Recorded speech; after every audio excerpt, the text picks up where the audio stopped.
Bona tarda a tothom. Soc l'Ester Ralui i treballo com a assessora de mobilitat laboral a Eures, al Servei d'Ocupació de Catalunya. Us faré una breu introducció del que tractarem al llarg d'aquest webinar i després donaré pas a les companyes de Dinamarca. Podeu veure la pantalla? De moment encara no, eh? No? Ahí. Ara no sé si...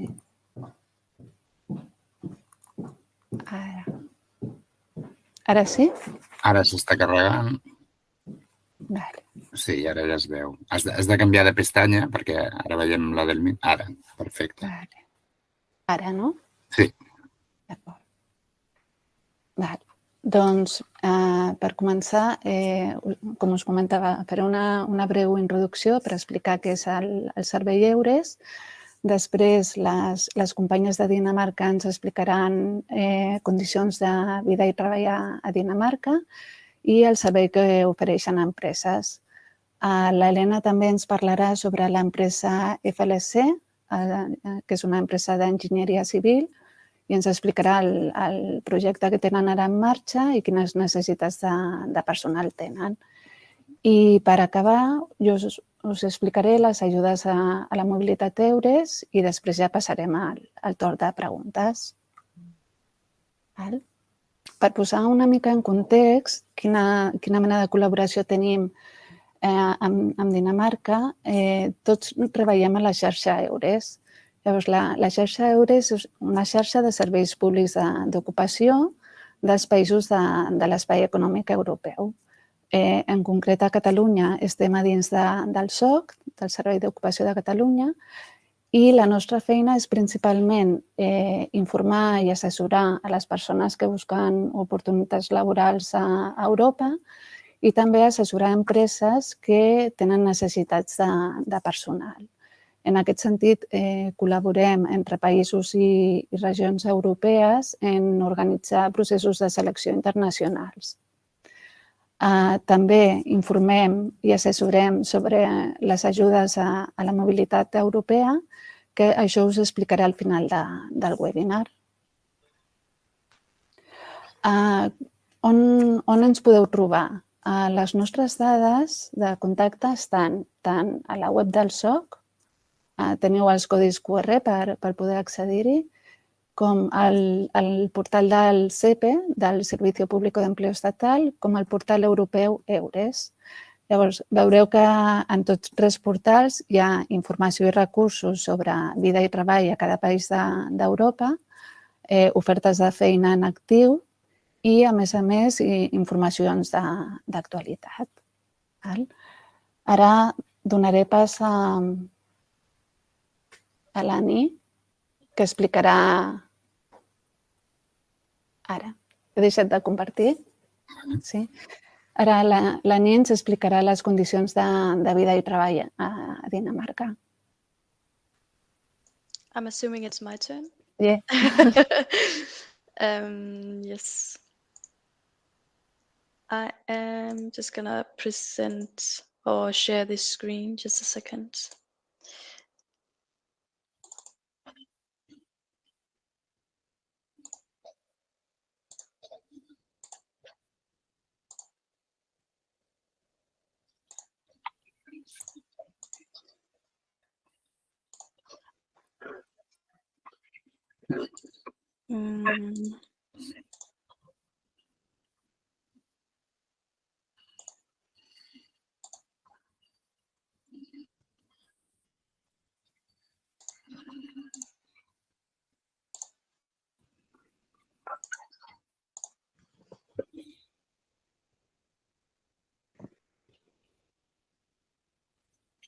Yes.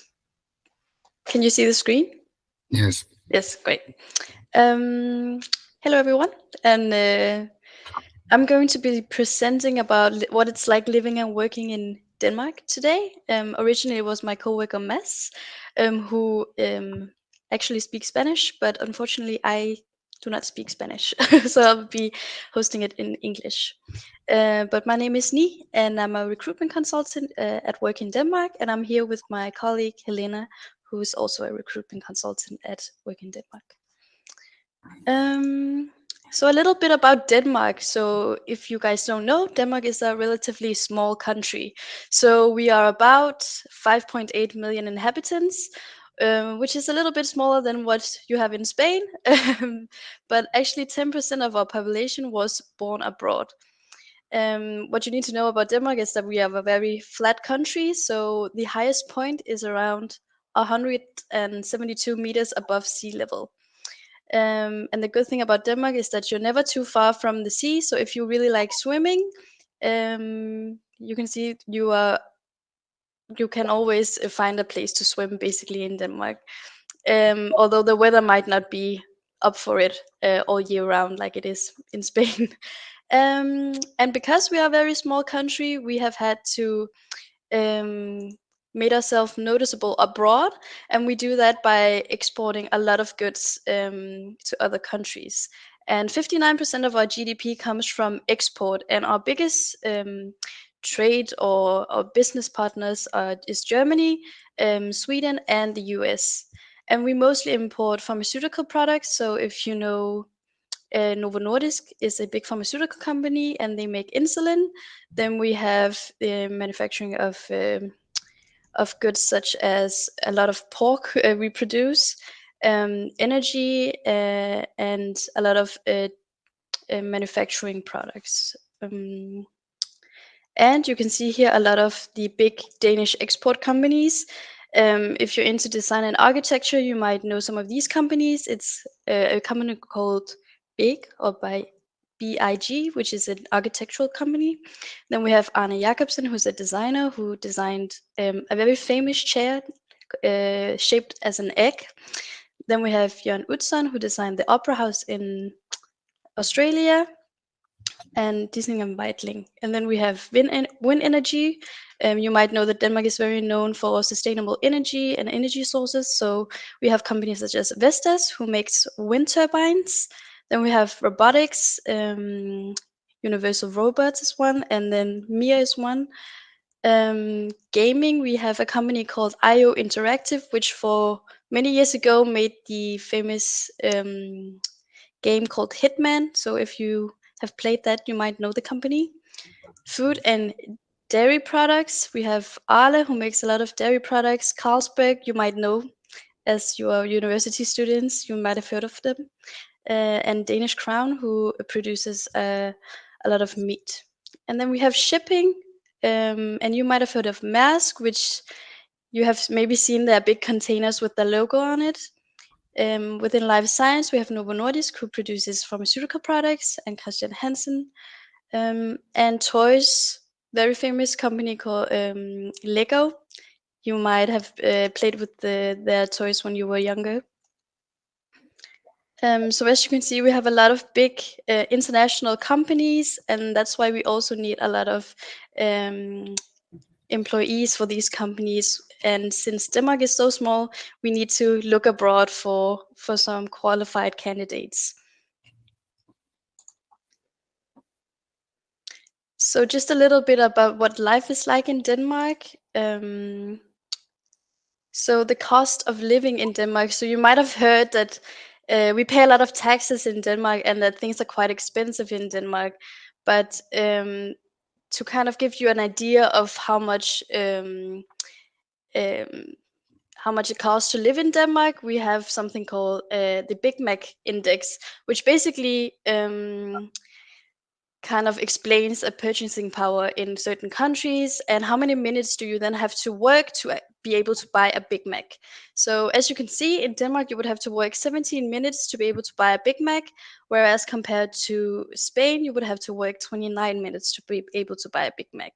So even though we pay a lot of taxes, or high taxes, we get a lot of benefits from the taxes that we pay. So for example, free healthcare and schooling, and we actually get paid to go to school, and elderly care, and so on. And so what do the expats say about living in Denmark? Well, Usually what we hear is that they think that there's a high level of security in Denmark, especially if they move here with their families. It is a very safe place to be. Second of all, a lot of internationals say that there's a great international population, so a lot of municipalities will have initiatives to welcome expats. They will have events and different communities to kind of get you settled in once you come to Denmark. The third thing, which is not as positive, is the ever-changing weather. So in Denmark, you can start the day with a lot of rain. Then while you're at work, the sun will be shining, and then when you go home, it will be very windy. So you never know what to expect. So it's always better to bring a raincoat with you. Then fourth is that Danes are very private. We're not the most social people right from the bat. So if you meet a Dane, or if I don't know if the university have any exchange students from Denmark, but they can be a little bit shy at first. But once you first get to know a Dane and talk to them, they're very open, and you will have a friend for life. Then for the last thing I want to say is that you can read a lot of things about what expats are saying about living in Denmark on our website. So if you go, you can read about, for example, Jan, who is pictured here, and he works at Mir here in Odense, where me and Helena is. And who knows, maybe one day your story will be featured on our website. Then a little bit about the Danish labor conditions. So in Denmark, we have a really good work-life balance, which means that we have a 37-hour work week. And it might be more if you're a young graduate and you want to really do a good job at your first job or whatever. But typically 37 hours work week, which means that you have a lot of free time to have activities. And a lot of Danes are actually part of associations. So that could be if you like to play a badminton association or backgammon association. People usually have something to go to or do after work. Yeah. And then we have 5 weeks of paid holiday, and this could sometimes is also 6 weeks of paid holiday. Then we have a lot of job satisfaction. Usually people say that they're very fond of their job, and because you have opportunity to kind of develop throughout your career, you starting your job after university does not mean that you are finished with learning and growing. You have room for learning new competencies, new skills. And yeah, people also say that they have a lot of influence on decision making processes. This is especially surprising to expats who come to Denmark, and they see that they're actually able to influence and come with their ideas. And then yeah, lastly, we have equal rights. So everyone is seen as equal, whether you have a managing position, or you or supervisor or whatever, you are equal in the workplace. And a little bit about workplace culture. So we kind of covered this, but there's a very flat hierarchy in Denmark. So it's not always visible who's in charge. You might see a Danish office, and you might not be able to see which office or which space is where the boss is. He or she might sit with everyone else on the floor, so it's not always visible. And when your boss say my door is always open, they really mean it. It's not just something they say. You are able to go to your boss about any questions you may have, or any concerns you may have, or ideas. And yeah, again with equality, so everybody is treated the same, whether you're a manager or receptionist. We're all treated with the same respect. And usually Danish offices is characterized by a very informal setting. So both in terms of communication and clothes. So we joke a lot with each other. We everything doesn't have to be so serious all the time. And we usually say that work is supposed to be fun. So you spend most of your time at work. So it shouldn't always be so serious and um, so dark. You can have fun at work, and we eat a lot of cake at work too. Like we do things that are kind of fun and for the social part of going to work. And how is it working in a team? Well, in Denmark, we work a lot in teams for most positions, and the three things that characterizes this: there's mutual trust. So you trust that your team mate will handle a task within the deadline. There's no micromanagement, and the important part is that you never lie or try to cover up a mistake. So if you make a mistake, you own up to it and you say, "Hey, I did so and so," and then you laugh about it. And you can see a picture of a cake here, because in Denmark there's something called a kvejebajer or kvejekage. So if you make a mistake, you bring a cake, or if you make a mistake, you bring a beer to work, and then you kind of, as a group, kind of laugh about it, and then we're over it. Yeah, so we use a lot of humor and sarcasm and self-mocking to be to include everyone. And yeah, if you're made fun of, you're really part of the team. So again, work is supposed to be fun. um yeah, and that was it. It was a very short presentation. um I don't know if there's time for questions now, or should we do it after? I think it's better at the finish of the presentation to open a turn of questions. Okay.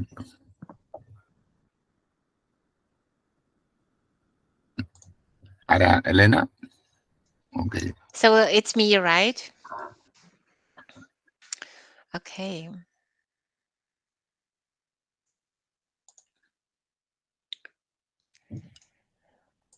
So you just have to help me. How do I share the presentation? It's right next to the I can see smiley it, but face. but Have you opened the presentation? yes, I do. Okay, and then you click You can say du vil gerne. you can say it in Danish. Okay, så del skærm, og så Ja. en fane. Hele din skærm, det må være dele, ikke? Ja. Okay. Og hvor er den henne? Skal jeg lige komme ned til dig? Ja, det må du meget gerne. Oh, I will have to sing for you, because now there is a embarrassing pause, because I am looking for my presentation, but Ni is running over to my office. Sorry. Hvis du åbner den her. Det er den der, ikke? Den der. Jo. Og så du åbner den. Nå, der. Så den er sådan der. Jeg tror, det bliver... okay. Og så der er de.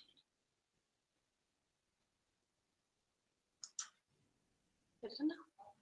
Eller har du nogen den der? Den er her. Okay, mange tak. Det var så lidt. Du skal blive til at komme til det der FLC, fordi jeg har 2. Det bliver det næste. Okay, er du på vej hjem? Ja, det må du meget gerne, ikke? Okay, so I'm sorry, but somebody is clapping. Oh, thank you so much. So my name is Helena. Can you hear me and see me? Does it work? Yeah. My name is Helena Nielsen, and I work here at Work in Denmark as a consultant. He is one of my young colleagues. And I would like to just present very shortly what is Work in Denmark and how do we work with the Danish employers? What do we do for Danish companies? Because I think it might be relevant for you as a possible job seekers or persons who might be interested in finding a job in Denmark. So,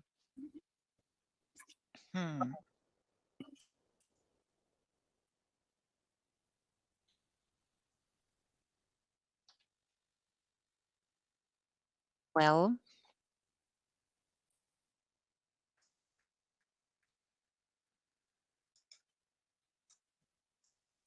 I don't know what's happening. Just a second, please.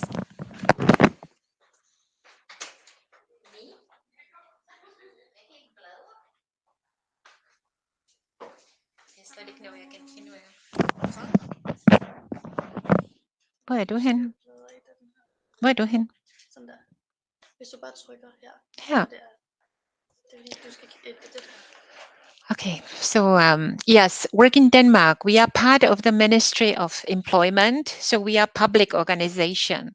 And as my colleague Esther already mentioned, what is Eures or Eures network? We are also Danish Eures, basically.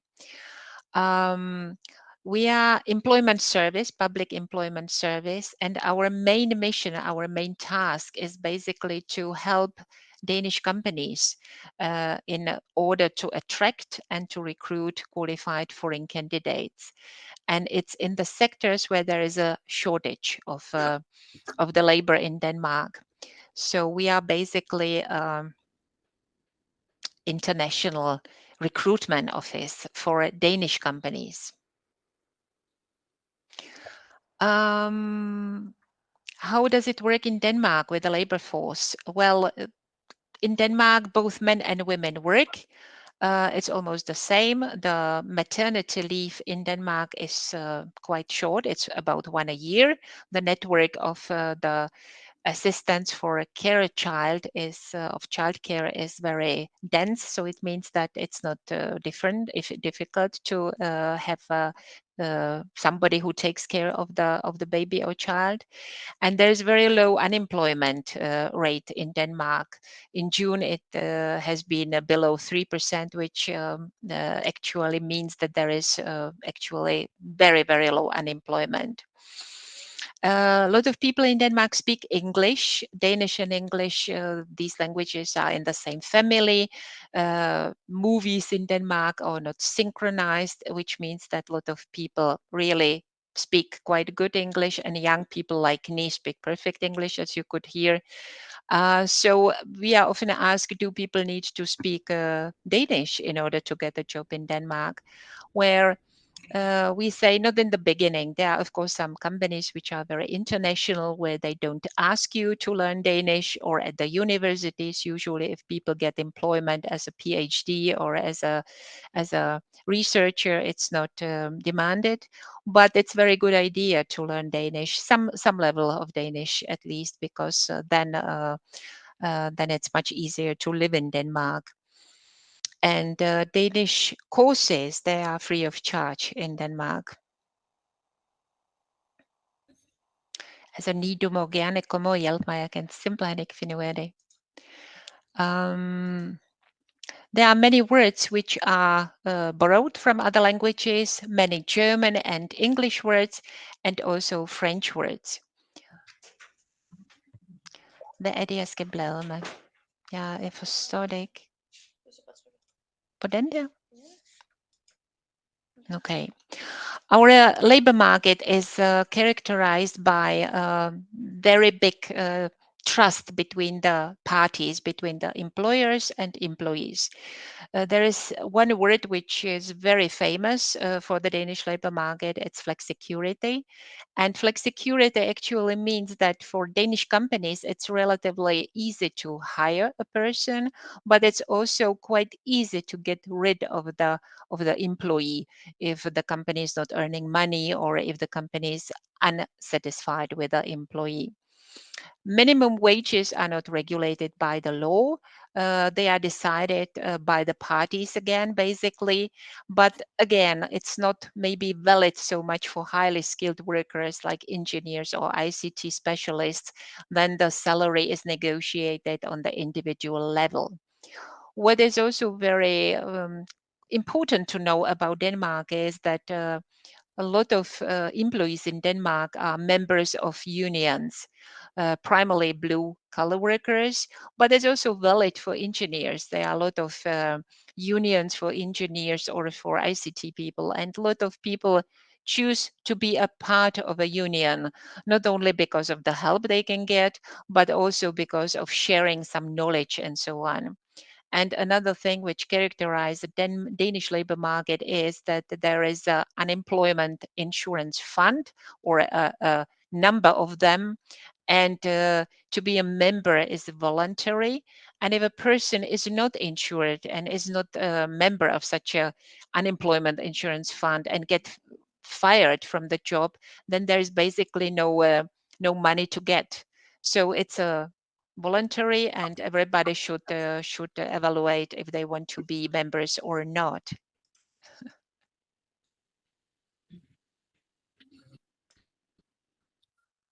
Okay. Okay. So how to find a job in Denmark?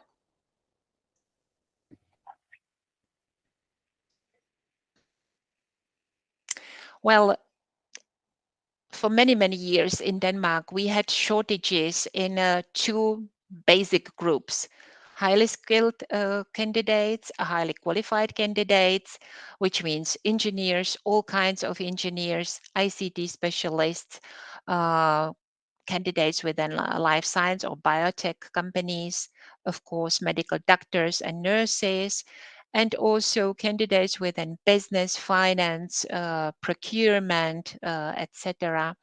And academia is looking for researchers, and also PhDs. PhD is a salaried position in Denmark, which might be different from Spain. And lately, we were also asked to help companies with finding skilled workers, blue-collar workers within restaurant and hotels. There is a lack of cooks. There is a lack of people for construction, industrial workers, and of course, drivers in the transport businesses, logistics, and so on. But we are now talking to you who are studying at the university. So highly skilled candidates are in demand: engineers, ICT specialists. And I am just going very fast now through the links. I believe you will get possibility to approach these PowerPoint presentations afterwards. So you can then find them, I hope, somewhere. But where to find the jobs in Denmark? Job vacancies in Denmark are usually published in internet. And our website, workingdenmark.dk, is very good job portal, housing job vacancies written in English with a location in Denmark. Then there is, of course, some other portals like JobNet.dk, JobIndex.dk, which is one of the largest private job sites. Another important, or maybe quite interesting job portal for you might be the Hub, which is the job portal for Nordic startups. So it means young companies are publishing positions, often for specialized candidates, highly skilled, and Graduate Land, which is a job portal for students and graduates. LinkedIn is very popular in Denmark, and a lot of companies are publishing also vacancies on LinkedIn as well, and definitely always on the website of their own. Here we have a picture of how our site looks like. Work in Denmark. It's basically a huge information bank for how to get started in Denmark, how to find job, what it is about to work in Denmark. There is also a short section for Danish companies, for employers, both in English and in Danish. And what is important is that in the center of the site, you can see the job bank. So if you click on search for jobs, you will get all the vacancies published at that certain point.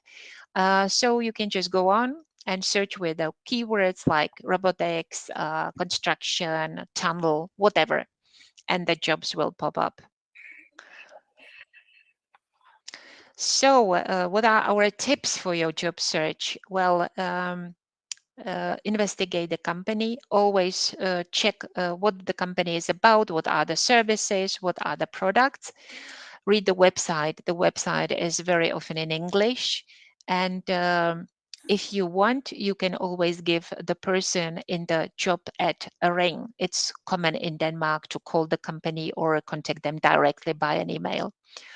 You search like other places with your CV, with curriculum vitae and motivation letter. And what is very important in Denmark is that motivation letter and CV should always be targeted to a specific company. So it's very important to be interested in a employer you would like to apply for a job at, read about the company, have some thoughts about what do you want to offer them. And there are plenty of tips, useful tips on our website where you can read about how to structure a CV, how to write a good motivation letter for a Danish employer, and how to apply in a spontaneous way. It's quite normal in Denmark to apply in an unsolicited way. Unsolicited applications are welcome. And if you want to check more, investigate more, go to our website and look for video tutorials and e-learning about job search in Denmark. There are many good tips on that. I will go very fast through this one. It's about how to register in Denmark. Just for your information, for EU citizens, it's very easy to get registered in Denmark. EU citizens may freely enter Denmark and begin to work immediately. There's certain work on the paper side which has to be done, but it's not complicated, and it's also very well described in our site. If you want to more, we have collected some links, useful links about the Work in Denmark DK, how to follow us on LinkedIn and Facebook. You are mostly welcome.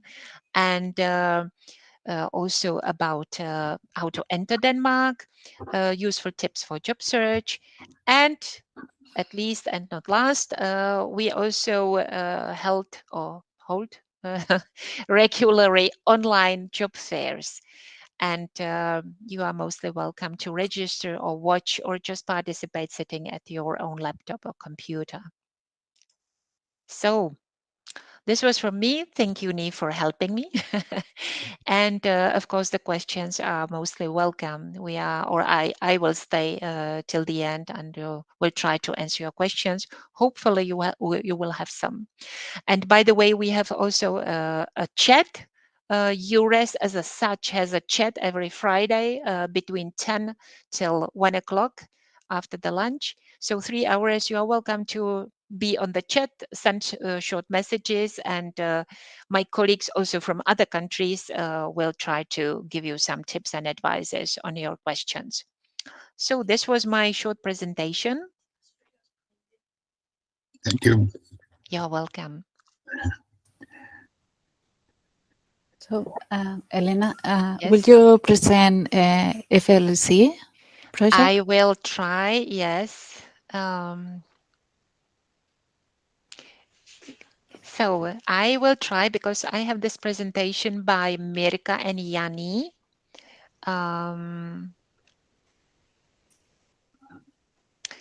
They did very thorough presentation. I will try to do my best. By the way, it's one of the employers I'm personally in touch with. So over some years, I have been in contact with those two HR ladies from the company, and I have supported them in case they asked for our help. Thank you. FLC is one of the companies who is responsible for doing or making the connection link between Denmark and Germany. Can you see it? Or does it work? Yes. Yes. Yeah? Yeah. Okay. So FLC is the company who has responsibility for doing the tunnel and the ramps. The total value of the contract is 3.4 billion euros, and it's a project which will last for a long time. they have already started. This year, they are accumulating the search for the specialists like engineers. So I believe this introduction of this company and their recruitment needs is maybe most interesting for those of you who are studying construction, maybe interested in concrete, being a project manager on the construction side, and so on. Are you sure you can see it? Because in my screen it looks a little bit strange. It works normally, Esther, right? Yes, we can see. Okay. So there are some specific informations about the link in numbers. The tunnel, it will be made of 4-lane motorway, and there will be also 2 rail tracks for the train. There are many individual elements on the site on Lolland Island in Denmark. They built a huge factory which is producing these elements, and these elements are really huge. One element weighs 73,000 tons, which is like they wrote here, Jani and Mirka, that it corresponds to 14,000 of elephants. So it's huge and it's very heavy elements they are using there. And they are also using a huge amount of steel. As they mentioned here, it's equivalent to about 50 Eiffel Towers. The project involves around 3,500 workers directly employed in building the Fehmarn tunnel. It will take the prediction is that it takes 8.5 years to build this Fehmarn Belt link. When it's finished, it will take only 10 minutes to travel from Denmark to Germany by car and 7 minutes by train. Nowadays, if somebody wants to cross this water between Denmark and Germany, you have to sail by ferry boat, and it takes like 40 minutes. So it will be incredibly fast and efficient, and everybody expects then the whole area in the northern part of Germany and this part of Denmark will just flourish. It will help immensely to the companies, to the public, and of course the traffic from Scandinavia, from the northern part of Europe, from Scandinavia down to the Central Europe to Germany. It will be just a great help. Well, the construction budget for the Fehmarn Link is like 52 billion Danish kroner. €1 is about 7.5 Danish kroner. So this is the relation between Danish currency and euros. And it will be financed by the users, like the other 2 big bridges in Denmark, the bridge Storebælt and Øresund. Øresund bridge connects Sweden and island of Zealand, where Copenhagen is located. And if I cross by car, I have to pay for it. If you cross by train, it's included in the price of the ticket, but all the trucks and cars crossing those bridges in Denmark nowadays have to pay the toll. So it will be the same system.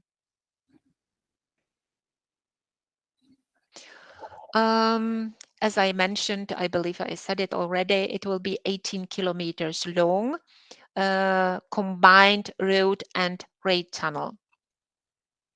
There is a small scheme of it. And what is basically FLC? Fehmarn Link Contractors. Well, this company is an international team.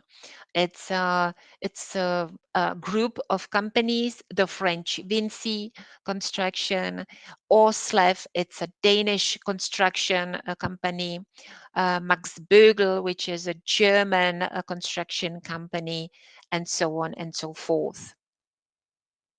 So it's a group of companies, not only one single company.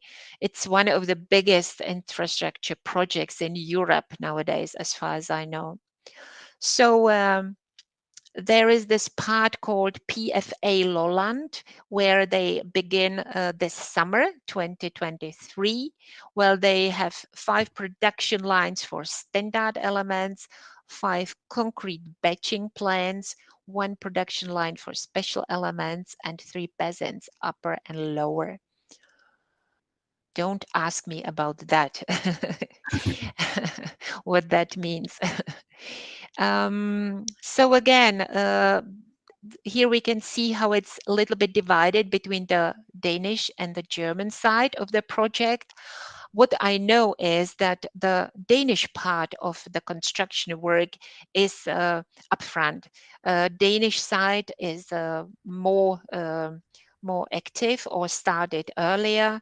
The German side is a little bit delayed. One of the reasons why it's so is because the citizens of Germany, they protested a lot.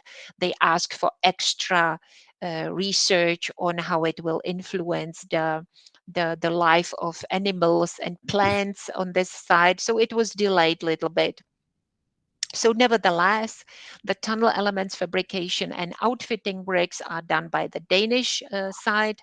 Marine works and internal works are like in a cooperation between Denmark and Germany.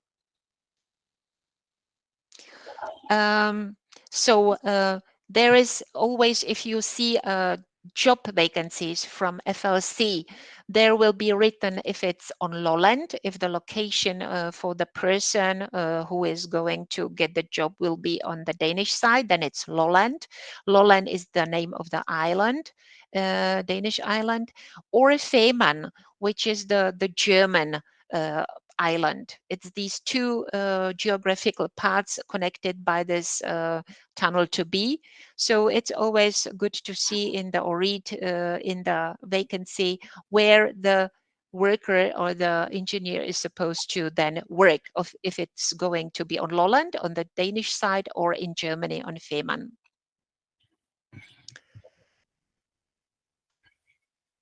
So again, tunnel, what they are working on is tunnel interior, concrete barriers, fire protection cladding, road pavement, 19 kilometers.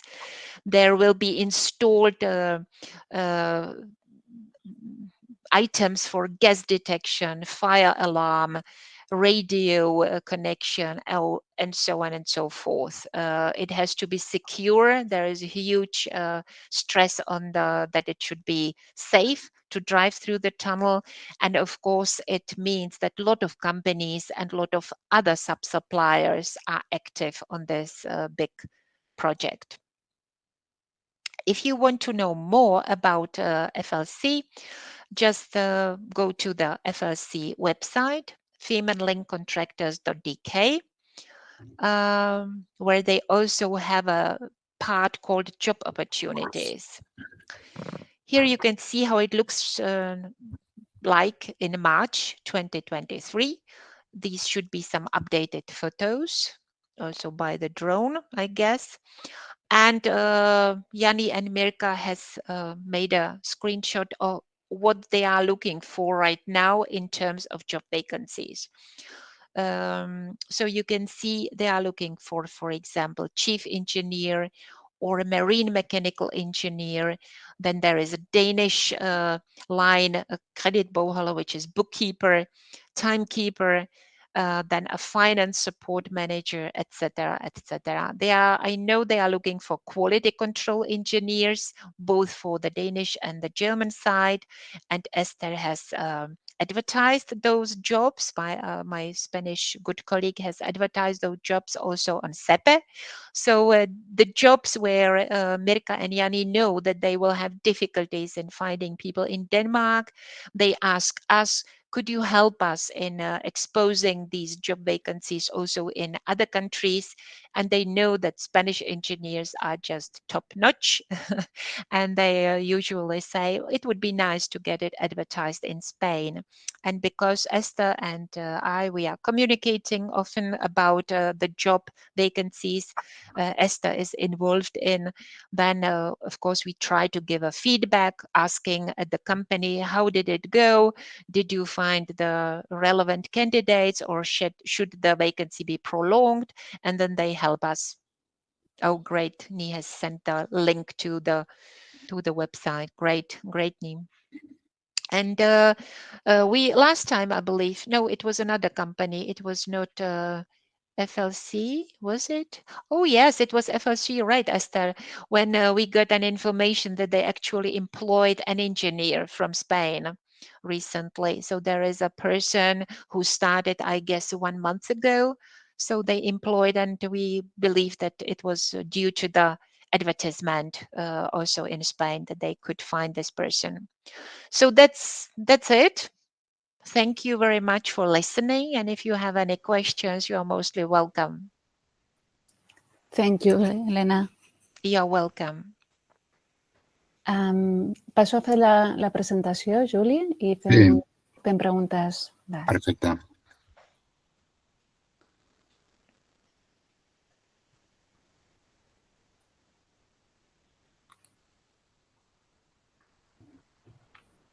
Podeu veure la pantalla? Sí. Sí?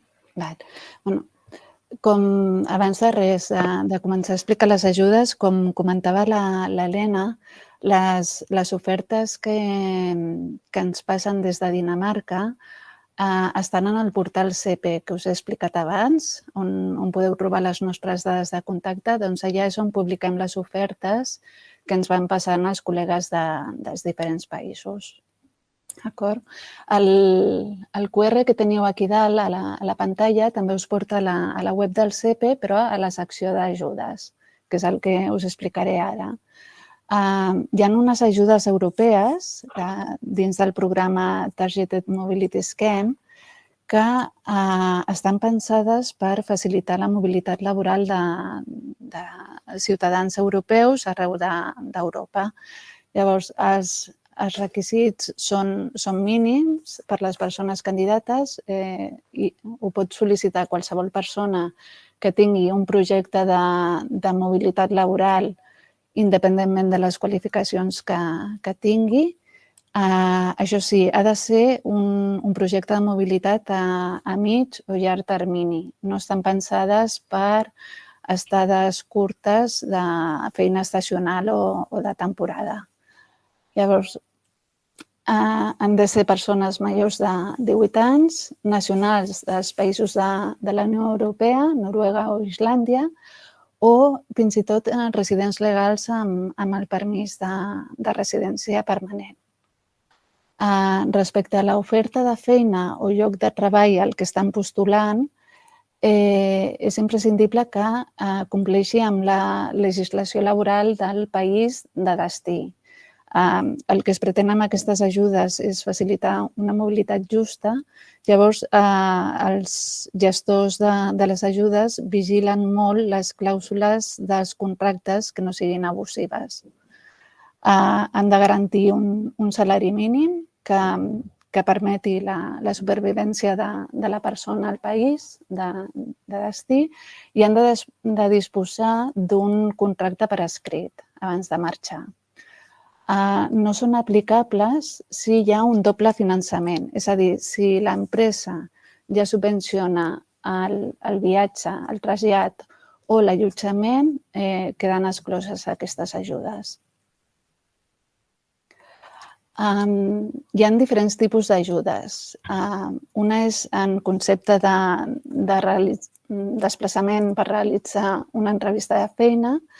Pot ser tant aquí a l'Estat com fora, en un altre país europeu, sempre que la distància sigui superior als 50 quilòmetres. El màxim de quantitat són 385 euros més dietes en cas que la persona hagi d'allotjar-se en el lloc on ha de fer l'entrevista. Un altre concepte és el curs intensiu d'idioma, que es pot fer tant al país d'origen com al país de destí, i la quantitat màxima és de 2.200 euros. Una altra ajuda és en concepte de trasllat o incorporació al lloc de feina. En el cas de contracte laboral seria 6 mesos mínim i si és per un contracte de pràctiques laborals hauria de ser mínim de 3 mesos. L'ajuda consisteix en un pagament únic que va dels 700 als 1.400 euros en funció del país de destí. Lligada a aquesta ajuda hi ha l'ajuda de desplaçament de familiars, que poden ser tant parella com fills, i és equiparable a la quantitat que rep la persona candidata fins a un màxim de 4 persones.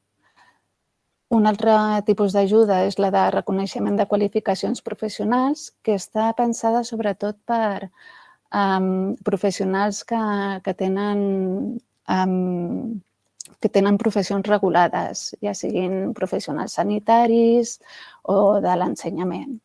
Llavors, el màxim d'aquesta ajuda són 440 euros.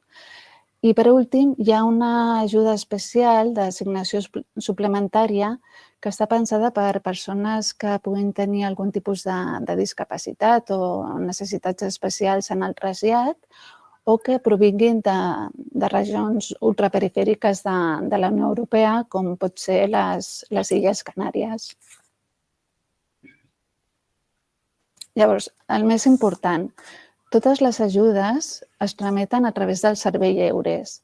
Llavors, en el moment en què vosaltres tingueu pensat marxar o tingueu ja l'oferta en ferm, hauríeu de contactar amb nosaltres abans de marxar. Nosaltres, des d'Eures Barcelona, actuem com a intermediàries en la gestió de les ajudes. S'ha de sol·licitar sempre abans del desplaçament o abans de l'inici del curs i és convenient que sigui entre 3 i 4 setmanes abans d'anterioritat. L'única excepció és l'ajuda de reconeixement de titulacions, que és l'única ajuda que se sol·licita un cop has iniciat el tràmit de reconeixement. Llavors, l'equip gestor de les ajudes europees serà qui decidirà si aprova o denega l'ajuda. Nosaltres remetem tota la documentació a l'equip gestor i fem d'intermediaris entre la persona candidata i els gestors econòmics. Les ajudes s'abonen un cop s'ha justificat el fet pel qual s'han demanat. O sigui, un cop s'ha acreditat que has assistit a l'entrevista de feina o que t'has incorporat al lloc de treball o que has aprovat i superat el curs d'idioma. Aquí teniu la nostra adreça de contacte a Barcelona, és eures.barcelona.soc@gencat.cat. Podeu contactar amb nosaltres per qualsevol dubte que tingueu. I ara sí que ja passaríem al torn de preguntes. Molt bé, moltes gràcies, Esther, Helena i molt interessant tot el que m'ha explicat i ara ja és el torn dels assistents. Teniu alguna pregunta? Podeu obrir el micro o posar-la pel xat. Jo crec que amb la quantitat de gent que som, millor la formuleu directament.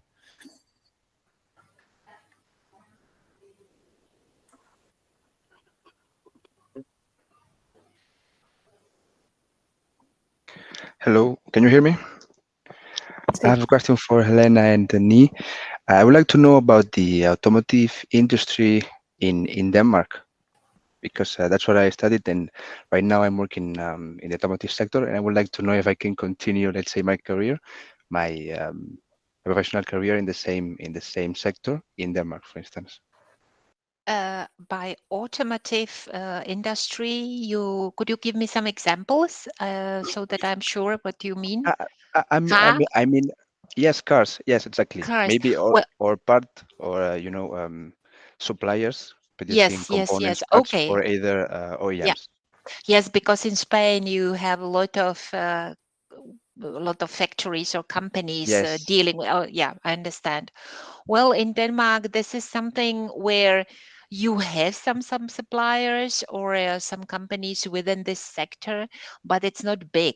It's not like in Germany or in Spain or Czech Republic or other countries in Europe. Not at all. We have, for example, one employer called Dinex, which is a company dealing with I don't know the part of it's for heavy vehicles, for trucks and big brands within trucks and tractors and things like that. Yeah. And I believe it's something with emission, reducing the emission.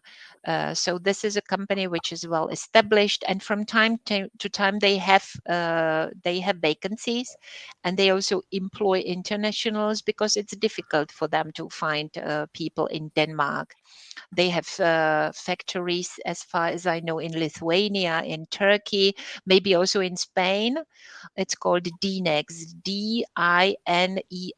You can Okay. have a look at their Yeah. website. It's in Okay. English. They have a very nice website.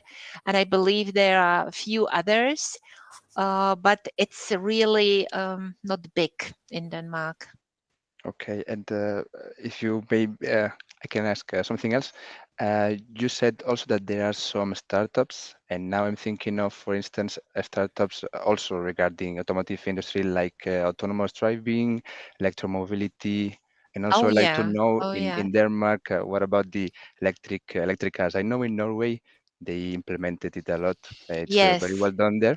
We that's always take true. it as an example in Spain, and I would That's like to know true. the situation in Denmark too. That's true. Yeah, Norway is a little bit different. I remember years ago when I was visiting colleagues from US, and I was in Oslo. It was huge with electric cars, and I remember that they also supported it a lot, the government. So if you bought an electric car, it was not so expensive. You had an extra line, and you could drive ahead of the Mhm. queue in Oslo. It's not at all like that in Denmark. I just know that there are several companies in Denmark who will establish I don't know the exact term in English, these upload stations if you have to charge an electric car, because there was a discussion in the press that they will need a lot of people with electrical competencies, electricians, for example, in order to do these jobs all around Denmark. So it's growing, this segment in Denmark, electrical cars. A lot of cars nowadays, they are semi or electrical. So it's definitely, it will grow. But regarding the startups, I think you should have a look at the hub, because the hub is very fun and good job portal.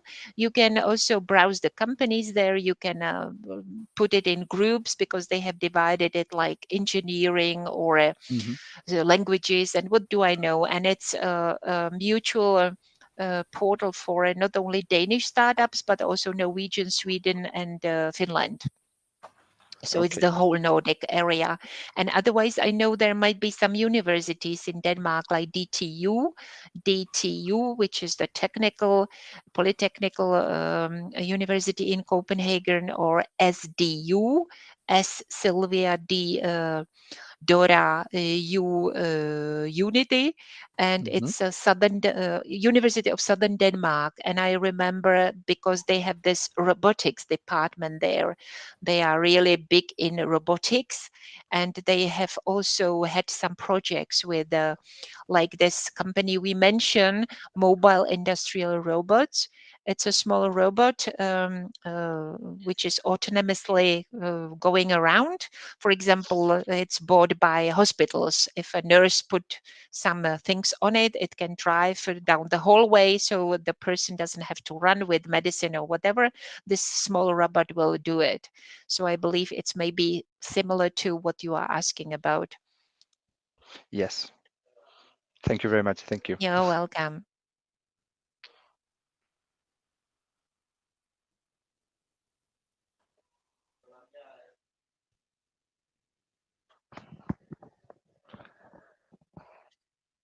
Oh, okay, I wanted to see if someone else had another question, because I have another one. I'm sorry. Just a question, okay? What about the combinations of studying and working? Mm-hmm. how the companies do that in Denmark? Well, if you study in Denmark, if you are a student at the university in Denmark, for example, a lot of young people studying during the studies, they do the project with the Danish company related to the studies.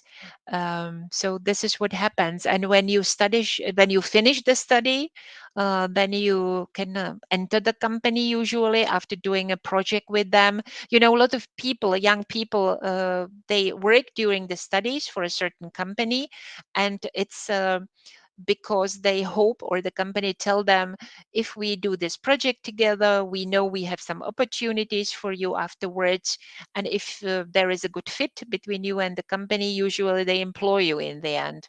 Not always, but it's common. So this is how it works. And being a student and working, it's kind of compromise that they let you work, gather some experience. They give you access to the technology knowledge and so on and so forth, and usually it's not paid. It's not something where you get the salary, because as the Nie has mentioned, in Denmark, if you study at the university, you get a stipendium for it. It's maybe special about Denmark that while studying at the university, you get support from the state. So this is why they can allow not to pay you a salary. But some companies, they say, hey, we have a salaried position. And it's actually what FLC had. Last year, they asked me also to help them to find a student. Imagine they couldn't find a student. And they were offering a room, and they were offering a monthly salary for a student, a person studying. So it's not common, but they had such a position.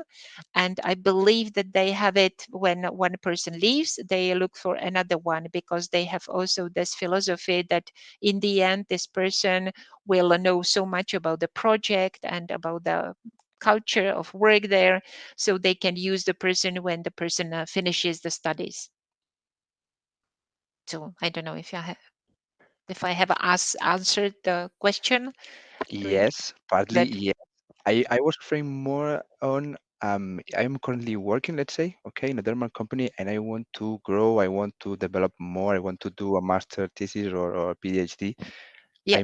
I was referring to that. Mm-hmm.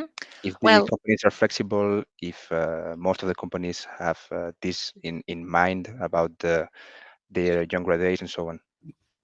I am not quite sure I understood. You want to study PhD, or how was it? A master's degree, actually. Master degree. Yes, I already have Yes. an engineering degree, Yeah. but I would like to continue studying. You would like to maybe study master degree in Denmark, correct? Yes, Okay. yes. Then Well, the question is, are they flexible with employees that want to study too? Because oh, I already can work because I already have a degree. I can I could okay. apply. So if you get a job in Denmark, Mhm. if they are flexible that you would study a master, Yes. I can't answer simply because I believe yes, but it depends on the company. I believe because often some of those companies might be quite big, renovated companies, and if they have a good employee, somebody who would like to continue. I don't know how you can combine day study with work.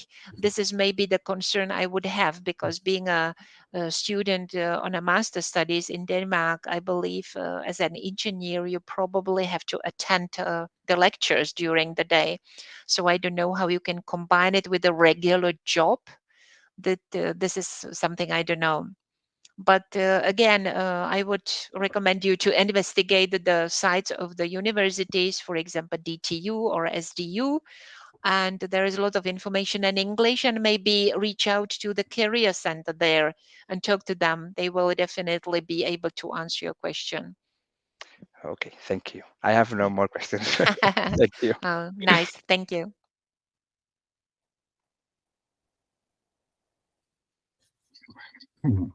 En paral·lel, s'han fet algunes preguntes i s'han contestat per al xat.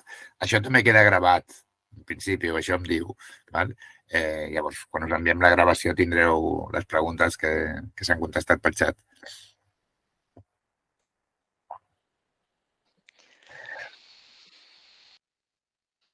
Algú ha obert micro. Lluís, tu que estàs allà a Dinamarca, no tens cap pregunta a fer?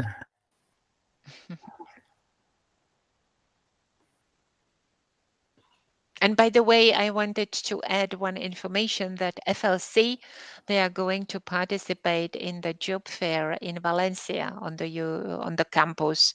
There is this job fair. And I believe that everybody who wants to can attend it. It's free of charge, I believe. And there will be several Danish companies, and my colleagues from Work in Denmark office will be there, and hopefully also Mas, who is the Spanish-speaking guy, will be present. I know Novo Nordisk will be there. I have heard that another engineering company, Ramböll, has registered for this career fair, and FLC, two ladies, Merkayani, will be attending with their own stand. So it's an opportunity to talk to them in person. Sí, ara se m'acaba d'ocórrer que si ells estan al 27, no sé si seria possible també. No, el 27 venen els companys, també, companys danesos. Sí, Sí, per això. Potser seria possible també contactar per aquell dia. sí. Sí. Vale, doncs si algú està interessat, el dia 27 farem un petit webinar o presencial. Bueno, webinar no, perquè serà presencial a la EBE, l'Escola del Besòs, i vindran, no sé si els mateixos companys o uns altres companys d'Eures Dinamarca. Si algú està interessat, podríem mirar si es pot muntar alguna mena de cita. La sessió aquella serà oberta, el que passa que estarà enfocada sobretot a la part biomèdica. Però, bueno, els companys ho porten tot. Sí, i el 15 de maig també tornaran a Barcelona. Els ha agradat, Barcelona? Sí. La Fira de València que explicava Helena, el Foro de València, serà els dies 17 i 18 de maig, per si alguna persona ho vol mirar. És a la Politècnica de València? Sí.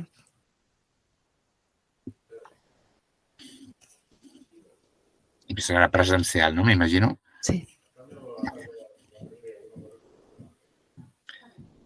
Bueno, doncs no sé si no teniu més preguntes. Gràcies a tots per venir, especialment els que ens han explicat coses. Molt interessant tot plegat. Quan acabem...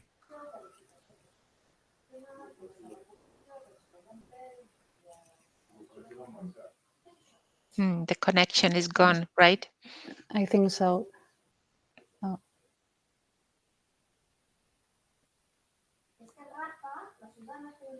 Okay, but he's the organizer of the webinar.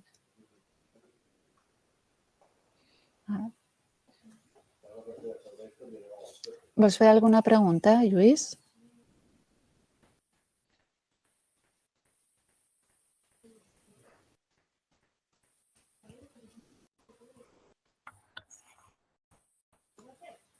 Ara he tornat, oi? Ai, hola, Juli.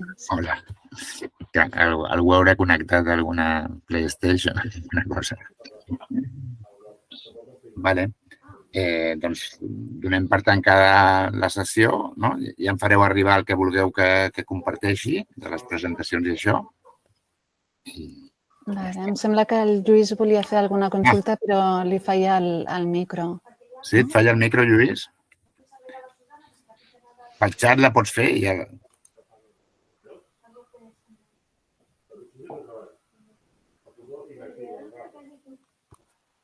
Vale.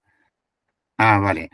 El 27 és dins d'una classe del grau en enginyeria biomèdica que un professor ens ha cedit part de la seva classe per fer una presentació d'Eures Dinamarca focalitzada en tema biomedicina.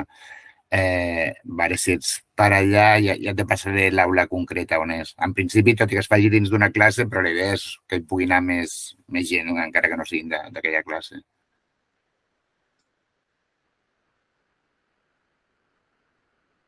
Bueno, Esther, que tinc l'aula ja, sé l'aula, l'hauria de buscar ara, però jo crec que millor que us aculli algú, ja que jo no et podré ser perquè estaré a Madrid. D'acord. Doncs, thank you, Helena. Thank you very much for having me, and I hope it was at least a little bit interesting and relevant. And if you have any questions, always welcome to reach out to us or to Esther, who will, of course, put us in the connection. So thank you very much. Muy bien. Tallo la grabació. Espera, que s'ha de llegir.